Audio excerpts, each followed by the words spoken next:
Hoje é dia do nosso Momento Saúde. Vamos falar sobre a saúde dos nossos rins. Então, se você tem alguma pergunta, pode enviar para a gente aqui, ó, 16997237684.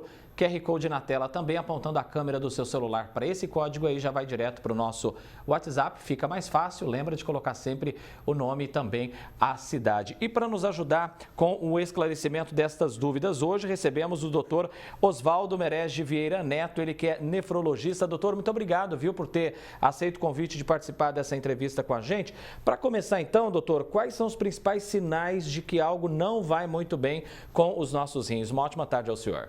Boa tarde, obrigado pelo convite. Esse é um problema, né?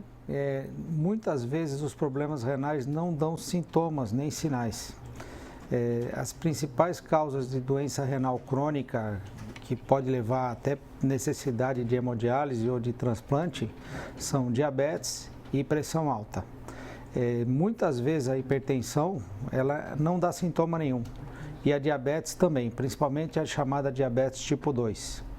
Então, a gente não deve esperar só ter sintomas, tá? Quando dá sintoma é mais fácil. É muito frequente o paciente inchar. Pois não? Pode seguir, doutor, fique à vontade. É muito frequente o paciente apresentar inchaço no corpo, né, quando dá sintoma, associado com pressão alta. Uma outra coisa comum, que é problema renal, é cálculo, né, as pedras nos rins, que pode dar dor em cólica na região lombar, atrás.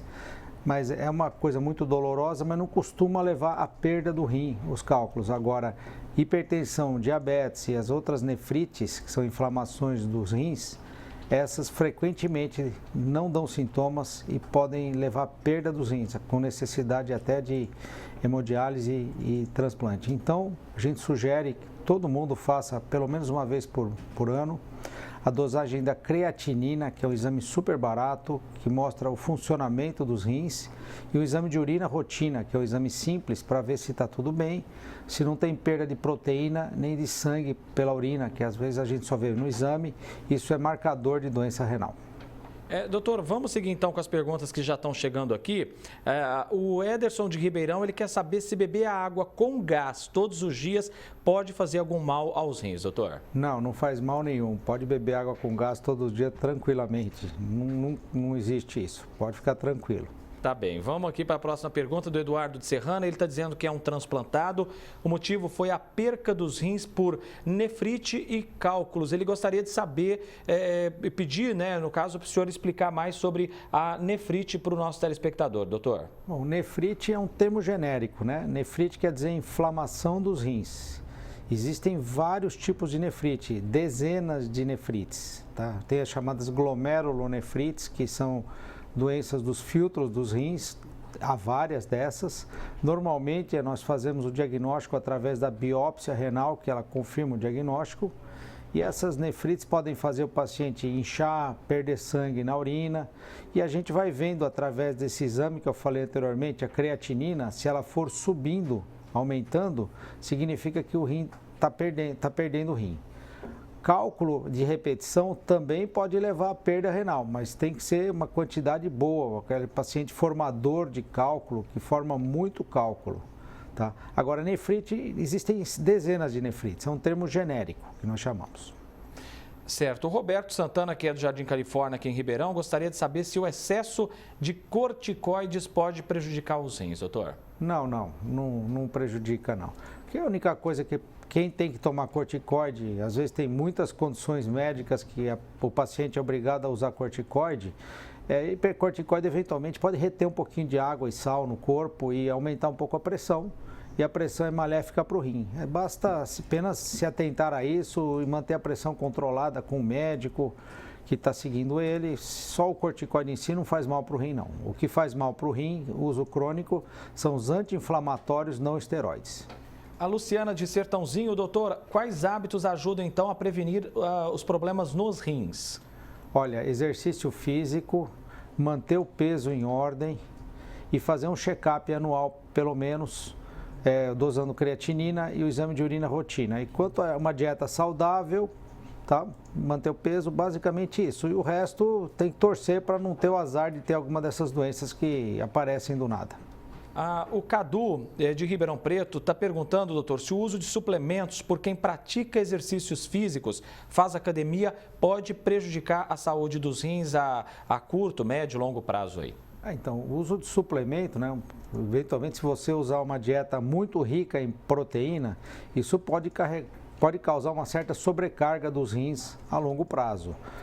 Suplemento associado a exercício físico, que acho que seria a única indicação se você for usar suplemento, é fazer junto com exercício físico. Não deve ser feito em exagero, porque isso leva uma sobrecarga, que a gente fala uma hiperfiltração. Aumenta um pouco a filtração dos rins pela essa sobrecarga de proteína e a longo prazo poderia prejudicar se for uma quantidade excessiva de proteína. A Flávia Zarotti, diabetes e pressão alta pode prejudicar os rins então, doutor? Sim, diabetes e hipertensão são as principais causas de doença renal crônica e as principais causas que, se não cuidadas, podem levar o paciente a necessitar fazer hemodiálise ou transplante.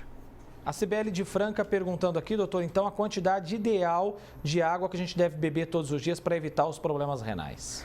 Olha, 1,5 litro por dia, 2 litros, está mais do que suficiente. Na verdade, a gente pede para a pessoa que tem problema de cálculo nos rins, que são as pedras, para tomar bastante água, que a ingestão aumentada de água diminui a formação de cálculos. Tirando esse tipo de doença, um excesso de água não vai prevenir nada. A única coisa é pedir 1,5 litro, 2 litros por dia, está de bom tamanho.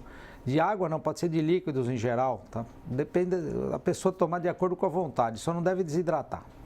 A Selma não disse a cidade aqui, mas está dizendo que ela tem um cisto nos rins, não sente nada, está bem, só que ela está dizendo que tem uma dificuldade de fazer xixi e de vez em quando ela incha. Pode ser um sinal de preocupação, doutor? Olha, tem que avaliar, pode ser. O cisto no rim, assim, existe o chamado doença renal policística, que é uma doença genética, que os rins são lotados de cistos dos dois lados, que isso sim gera maior preocupação, mas normalmente é uma doença genética e existem inúmeros cistos. Agora, cisto simples, um cisto aqui, outro ali, a maioria das pessoas, depois de uma certa idade, acaba tendo, isso não traz qualquer problema para o rim. Tá? Agora, se ela está inchando, se ela está retendo líquido, precisa ver se é problema renal, né? Precisaria fazer uma avaliação com urina, tá? Com creatinina e ver outras causas de inchaço também que podem causar, por exemplo, doença cardíaca. É isso aí, pessoal. Vamos manter a saúde dos nossos rins em dia, né? Ingerindo bastante água. No inverno também, inclusive, né? Porque às vezes a gente evita tomar muita água, coisa gelada, mas é importante para manter o bom funcionamento dos nossos rins. Doutor Oswaldo Merez de Vieira Neto, nefrologista aqui em Ribeirão. Agradeço muito, viu, doutor? Os esclarecimentos do senhor aqui com a gente. Um abraço e até a próxima oportunidade. Muito obrigado, eu que agradeço. Até mais, doutor.